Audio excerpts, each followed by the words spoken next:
Hey guys, in this video I will show you how to play Roblox without the app. Alright, so let's begin with the video.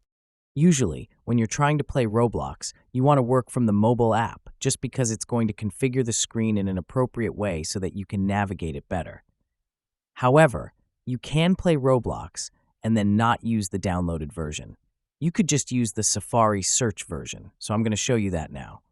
I'm going to go to my Safari and I'm going to type in roblox.com, hit go, and it's going to bring me here. Then it's going to say you need to continue an app, but that's not true. You can continue in the browser, so you can go ahead and hit continue in browser. This will bring you to this browser where you can go ahead and play. What you'll want to do is go ahead and hit this little screen A at the bottom left-hand corner, and then click on these three dots. Here, click on Request the desktop version. So you have the desktop version on here, and then you can go ahead and play as you will. So that's basically how you can play Roblox without the app. So that's all for this video.